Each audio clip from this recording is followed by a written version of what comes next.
Well, the most amazing game. Things like this rarely happen. So as you can see, we're bottom tiers. I wanted to start from the list so you could just check the teams. Fury, Chi-Tu, and it's at Highway. Now, off the bat, I've said to Tex, there's going to be some heavies that go into town from our team. What we could do is we could work with them. Instead of trying to go across the field, being the lonesome duo like a medium would usually do, I just felt that we'd be better off trying to add some numbers, fight off the tier 8s in the town. Now, we've both got quite good high penetrating tier 6 guns. So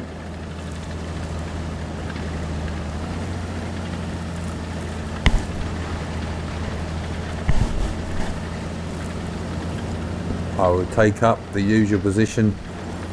Not that I give too much away in my YouTube clips, but the usual, I want to check out my reload because my crew is getting closer to 100%.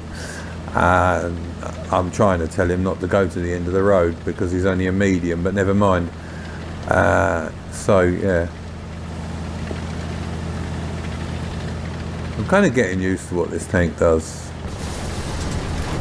Kind of.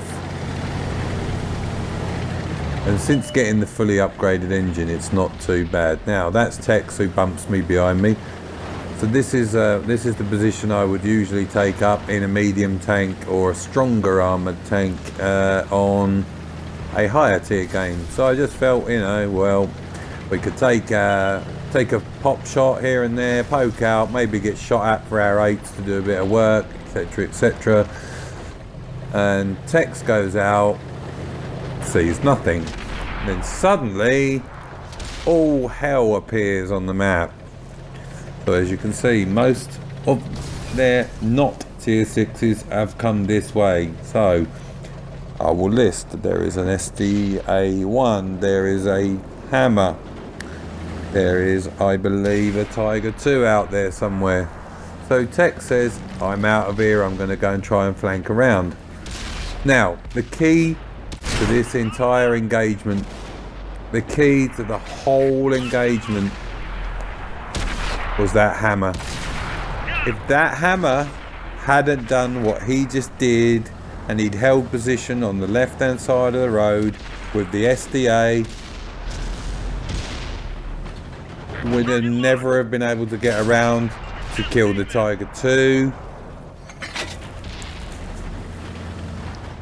and we'd have never been able to rush the SDA because he would have had a more armoured backup. Now, whether the SDA should have pushed with the Hammer or whether the Hammer should have stayed with the SDA, who knows? But it just so transpired we were able to take out our first kill.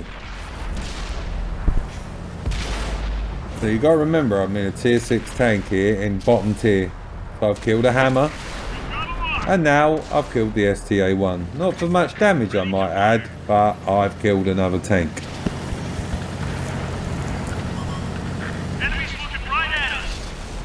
So, the enemy apparently is looking right at us, and we take out our third tank. Now, this turd over here is keeping me spotted for larger, more nasty vehicles that happen to be up in the cap. He's got to go. He's got to go. This guy has got to go. Not only for me, but for everybody else who's here in the town, because there are tank destroyers, as you'll see in a minute, hiding up at the cap. So I'm not going to get hit by Artie. I don't want to get detected, or I wait and wait and wait for any sixth sense might be here to go away. And now, hopefully, we can move over to the pylon. We can keep him lit, but more importantly, we can take out, now we can take shots at these guys up at the cap circle. And what is more important here is I'm not detected. And whether these tanks behind me are detected, I don't know. But this spotting now is being done by Tex in his Fury. So,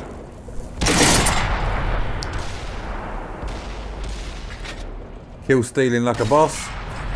We got it. That was quite a feat. Unlocking target. Looks like that one went right through. Ready to fire.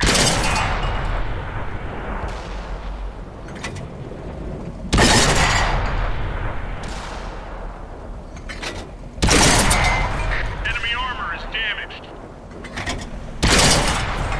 We pierced their armor. So that's game. And as you'll see from the end of battle stats, I pick up a rare medal. So, a nice 34,000 credits, 1,000 damage, and a tier 6 and a tier 8 game. A nice Brothers in Arms, a Mastery 2, but more importantly, a Levishlio, which is for killing 2 tanks 2 tiers higher than yourself in a medium.